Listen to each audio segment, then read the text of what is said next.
What is up, everyone? Welcome back to the show, folks. Man, what a day.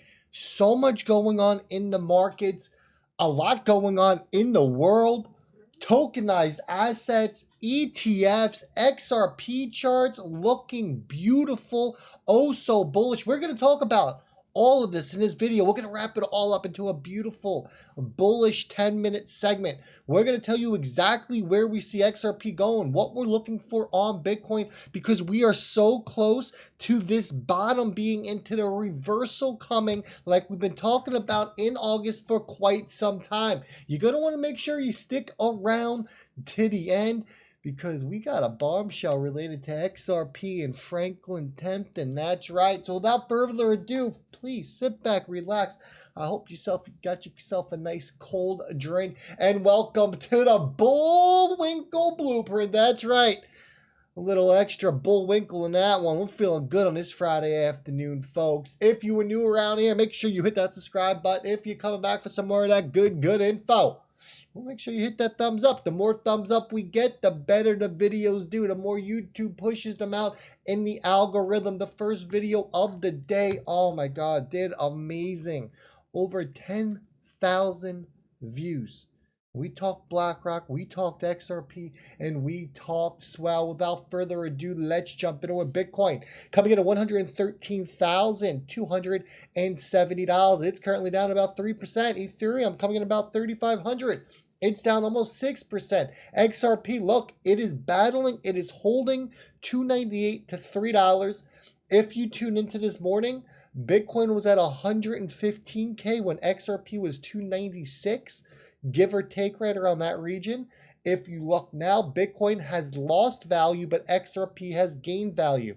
What is that telling us? It is telling us that the XRP to Bitcoin chart is extremely bullish. The XRP to Ethereum chart, that is bullish as well.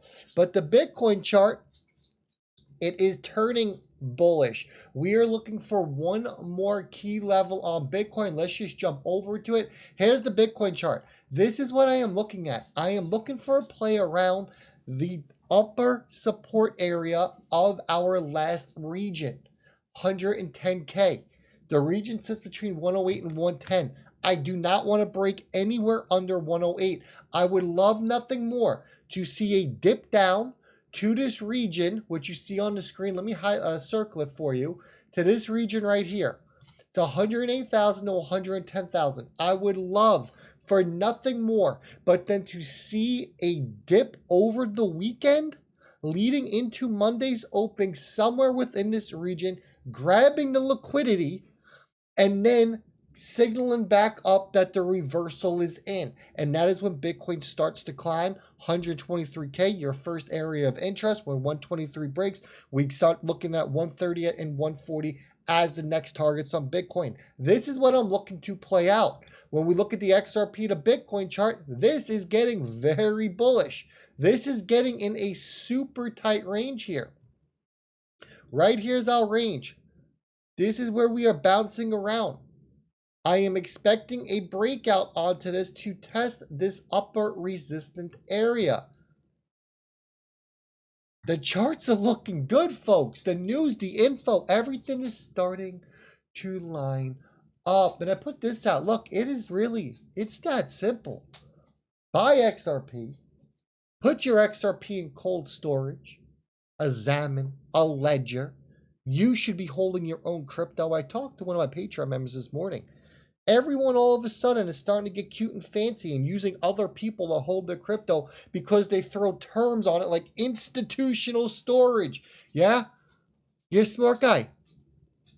Smarty pants over there? What is institutional storage? What does institutional storage look like? Have you seen their backend infrastructure? Or are you just happy with them telling you they have institutional storage, throwing a bunch of fancy words on a piece of paper? Have you seen what their plumbing looks like or who's holding their keys?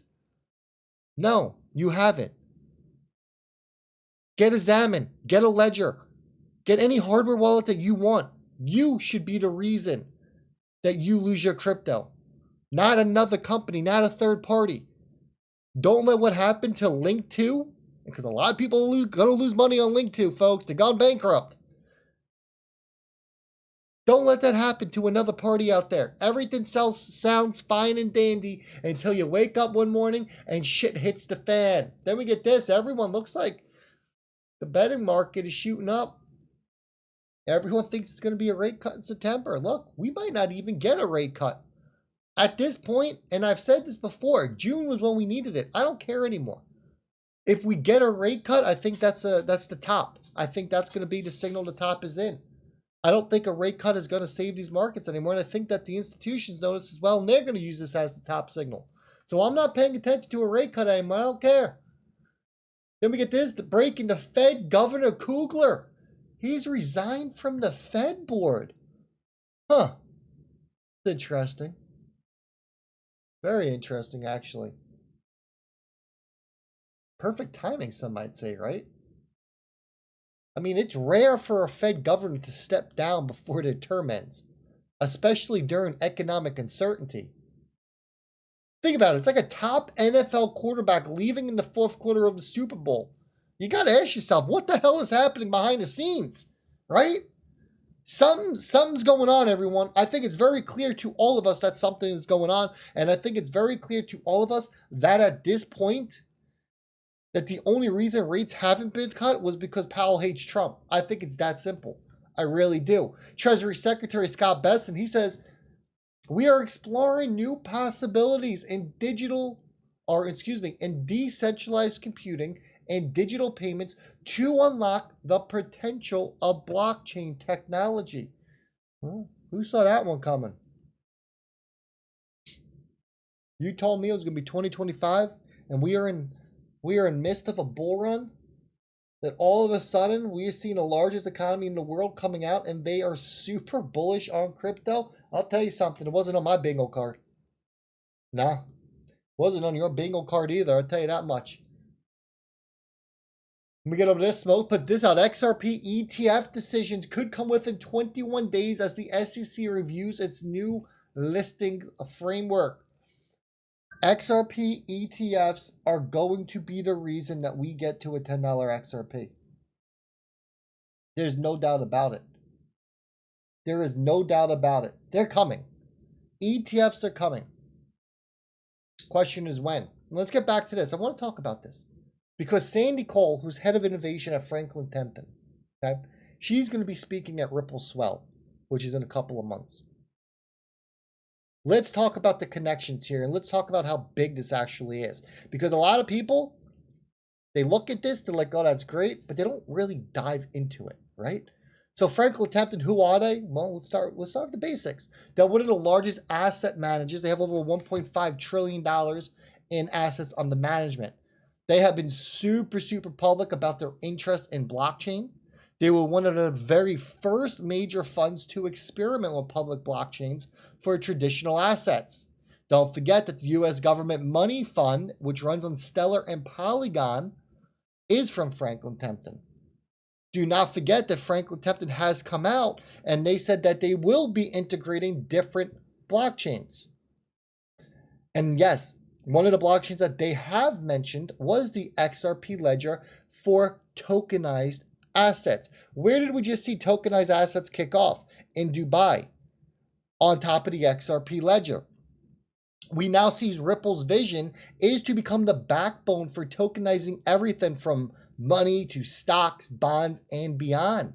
And to do that, what do they need? Well, they need buy-ins from giants like Franklin Templeton here. If you look at recent Ripple marketing strategies and white papers and Brad Garlinghouse's comments, he said, and it's not my words, it's his words, that they're going to focus on the 16 to 19 trillion tokenized asset opportunity that is sitting right in front of them. This will not be the first time that Franklin Templeton is attending a Ripple event and speaking. They've been at blockchain summits before, they've been at panels, and they've been at different digital asset industry working groups.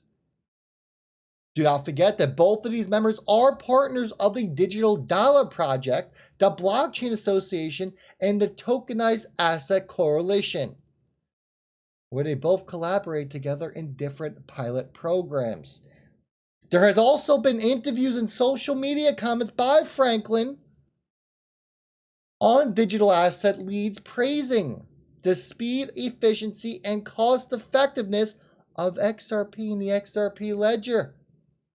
They said that they see value, extreme value, in the XRPL rails for future fund products.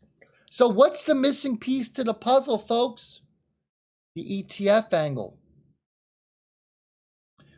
While we have a growing wave, a growing leg of institutional money that is starting to come into crypto, Franklin Templeton is exploring their own ETFs offerings. Their willingness to work with a variety of different layer 1 blockchains. And you got to add to this list now, potentially XRP could be a game changer here.